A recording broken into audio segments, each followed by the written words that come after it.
Assalamualaikum warahmatullahi wabarakatuh. Halo semuanya, kembali lagi kita akan bahas soal OSN tingkat kota untuk meteorologi nomor 57 dan 58. Oke, ya ini soalnya. Faktor utama yang menyebabkan variasi temperatur berbeda dari satu wilayah dengan wilayah lain dinamakan kontrol temperatur. Kontrol utama yang paling penting menentukan temperatur di suatu wilayah adalah. Nah, teman-teman, untuk di sini kita kan ditanya yang menentukan temperatur di suatu wilayah. Nah, temperatur di suatu wilayah berarti suhu udara di suatu wilayah kan. Nah, suhu udara di suatu wilayah itu kan biasanya berkaitan dengan tingkat radiasi atau tingkat penyinaran matahari. Nah, tingkat penyinaran matahari pada suatu wilayah itu bisa berbeda-beda tergantung pada posisi lintang suatu wilayah.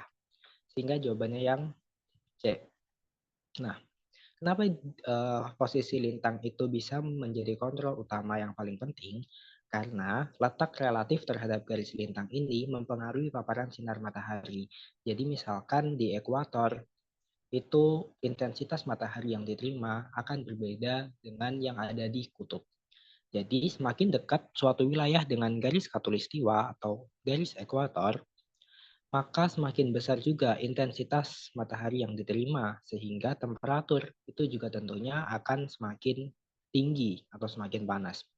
Sebaliknya, di wilayah kutub yang berada di yang jauh dari garis khatulistiwa, itu sinar matahari itu tersebar secara luas, sehingga dia menyebabkan suhu yang lebih rendah. Jadi intensitasnya lebih sedikit, sehingga suhunya dingin gitu. Nah, selain itu, faktor lintang juga dia bisa mempengaruhi durasi siang dan malam, sehingga terjadi variasi suhu harian dan suhu musiman. Kayak gitu ya, teman-teman. Lanjut ke sini. Manakah pernyataan di bawah ini yang paling tepat dari definisi tekanan atmosfer? Oke, jadi tekanan atmosfer itu definisinya kayak gini. Tekanan atmosfer itu adalah gaya yang diberikan oleh kolom udara di atas suatu area atau objek di permukaan bumi. Hal ini disebabkan oleh berat udara yang menekan ke bawah akibat gaya gravitasi. Nah, di sini untuk semakin rendah suatu wilayah atau semakin rendah itu molekulnya lebih rapat. Kalau kalian di sini lebih rapat, sedangkan makin ke atas dia makin renggang. Berarti tekanan atmosfer di permukaan itu lebih tinggi daripada tekanan atmosfer yang lebih ke atas kayak gitu. Nah, hal ini disebabkan oleh berat molekul-molekul udara yang menumpuk di atas kita. Jadi tekanan atmosfer ini cenderung lebih tinggi di permukaan dan berkurang seiring dengan bertambahnya ketinggian. Satuannya itu biasanya Pascal atau PA kayak gini ya. Tapi biasanya juga ada HPA atau hektopascal.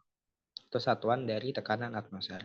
Dan tekanan atmosfer ini memainkan peran penting dalam membentuk iklim dan cuaca. Jadi ini bisa membentuk berbagai macam cuaca tergantung pada tekanan yang ada pada kondisi suatu wilayah tersebut. Oke, sekian pembahasan kali ini. Semoga bermanfaat. Kurang lebihnya mohon maaf. Wassalamualaikum warahmatullahi wabarakatuh.